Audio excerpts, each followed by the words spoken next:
कोल India के stock में नजर आते हैं। इसकी तरफ बढ़ने की पूरी पूरी क्षमता रखता है ये काउंटर। इस पर कोहली साहब, आपकी क्या व्यू है?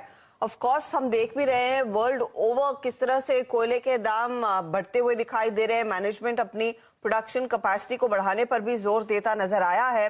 क्या आप बुलिश रहेंगे? और वैल्यूएशन के तौर पर क्या ये एक स्टॉक है जिसमें इन लेवल्स पर उतरना चाहिए? नहीं हर्षदा जी, बिल्कुल इस पे व्यू हमारा तो एकदम अपोजिट है। फंडामेंटली ट्रेडिंग में कुछ भी हो सकता है और स्टॉक ब्रेकआउट दे रहा है, कई साल के बाद चल रहा है तो वो हो सकता है।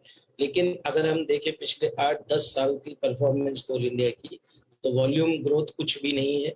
जो भी टारगेट आज तक इन्होंने अपने खुद गवर्नमेंट के साथ सेट करते हैं हर साल, उसको कभी पूरा नहीं करते हैं। तो एफिशिएंसी वाइज, क्वालिटी वाइज कहीं पे भी कुछ खरे नहीं उतरते। कोल इंडिया के पास एक बहुत बड़ी खासियत थी कि इनके पास बहुत कैश अवेलेबल रहता था। एक समय पे कुछ 15,000 करोड़ तक का कैश रहता था, जिसको धीरे धीरे करके डिविडेंड के रूप में इन्होंने गवर्नमेंट को बांट दिया।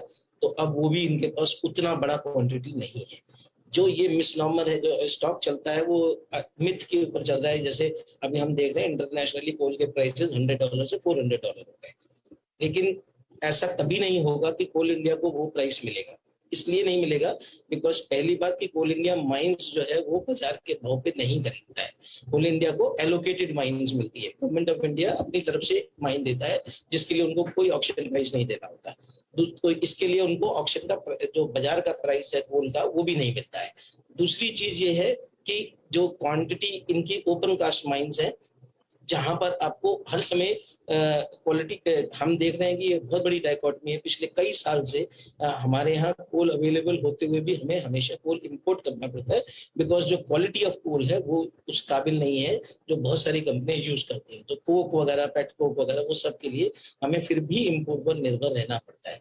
सिर्फ डिफरेंस इनको कहाँ मिलता है, थोड़ा ऑक्शन प्राइस में जो 10-12% का इनका रेवेन्यू है, वहां पर इनको प्राइस मूवमेंट करने का मौका मिलता है।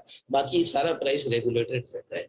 तो इसमें एक जो गेम रहता है वो हमेशा नॉर्मली लोग इसलिए भी कोल इंडिया को लेते हैं कि वहां पे डिविडेंड यील्ड रहती है और मार्च में होने की वजह से वहां डिविडेंड यील्ड को मैनेज करना आसान है। उस तरीके की सब बातें रहेंगी। तो आई थिंक ये जो थोड़ा कुछ समय का बम्प अप है, और इसके लिए इस पे पुराना ट्रैक रिकॉर्ड को ध्यान में रखते हुए फंडामेंटली हमारा पॉजिटिव व्यू नहीं रहे।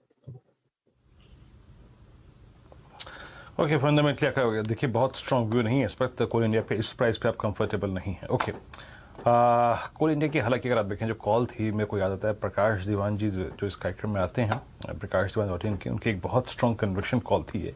लेकिन ये कॉल उन्होंने बजट से भी पहले ली थी, और एक समय था, अभी अगर आप देखें 192 पे, तो करीब 154 पे और 155 पे ट्रेड करता है स्टॉक का। 50 रुपए का स्विंग दे चुका है। मीनवाइल मैं तो कुछ और पीएसयूज पे फोकस करता हूं। देखिए, कोल इंडिया की बात हुई, उसके बाद आइए जरा पावर ग्रिड पर। बहुत अगर आप देखें अच्छा पहचाना जाना माना स्टॉक है ये। और मानस 212 एक टिपिकल स्लोपिंग डाउनवर्ड चैनल से बाहर निकलता हुआ 212.10। दिक्कत यह है कि अभी कोई ऑप्शन ट्रेड कर नहीं सकते। अगर आप देखें ऑप्शंस की बात नहीं कर सकते अभी, बट 212 पर आपको कोई ट्रेड नजर आ रहा है इस स्टॉक पे? आपने पावर ग्रिड की बात की, राइट?